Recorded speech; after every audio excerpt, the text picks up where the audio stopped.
Padmaja വേണുഗോപാലിന്റെ BJP. പ്രവേശനം കോൺഗ്രസിന്റെ വിശ്വാസ്യത ചോദ്യം ചെയ്യാനുള്ള പ്രചാരണ ആയുധമാക്കുകയാണ് LDF.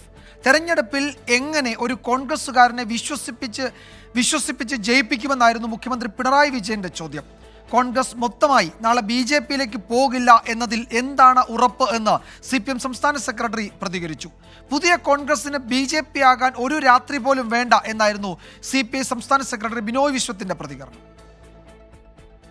ലോക്സഭാ തെരഞ്ഞെടുപ്പ് അടുത്തിരിക്കെ കോൺഗ്രസിന് ഓർക്കാപ്പുറത്ത് കിട്ടിയ അടിയാണ് പത്മജ വേണുഗോപാലിന്റെ ബി.ജെ.പി. പ്രവേശനം.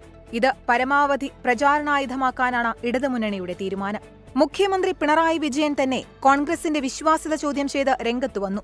ധർമ്മടത്ത് തന്നെ നേരിട്ട കോൺഗ്രസ് നേതാവ് ബി.ജെ.പിയിലെത്തിയെന്ന് പറഞ്ഞു തുടങ്ങിയ പിണറായി പത്മജയുടെ ബി.ജെ.പി. പ്രവേശനത്തെ പറ്റിയും പരാമർശിച്ചു.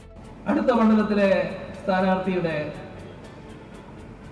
സ്ഥാനാർത്ഥിയായിട്ട് വരാൻ പോകുന്നു എന്നാണ് ധരിക്കുന്നത്.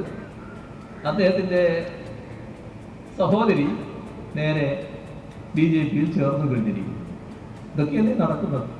ഏത് കോൺഗ്രസ്സുകാരി എപ്പോൾ ബി.ജെ.പിയിലേക്ക് പോകും എന്നത് ആർക്കും പറയാത്ത അവസ്ഥ.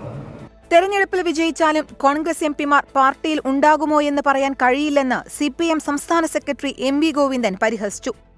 AK ആന്റണിയുടെ മകൻ പോയി, കരുണാകരന്റെ മകൾ പോയിക്കൊണ്ടിരിക്കുകയാണ്. ഇനിയിപ്പോൾ ആരൊക്കെയാണ് പോയി, ഏതെല്ലാം പ്രസിഡന്റ്, സെക്രട്ടറി, അതുപോലെ തന്നെ ആളുകൾ ആരൊക്കെയാണെന്നൊന്നും പറയാൻ സാധിക്കുന്ന നിലയല്ല കേരളത്തിലുള്ളത്. പുതിയ കോൺഗ്രസിന് ബി.ജെ.പി. ആകാൻ ഒരു രാത്രി പോലും വേണ്ടെന്ന് CPI സംസ്ഥാന സെക്രട്ടറി ബിനോയ് വിശ്വ.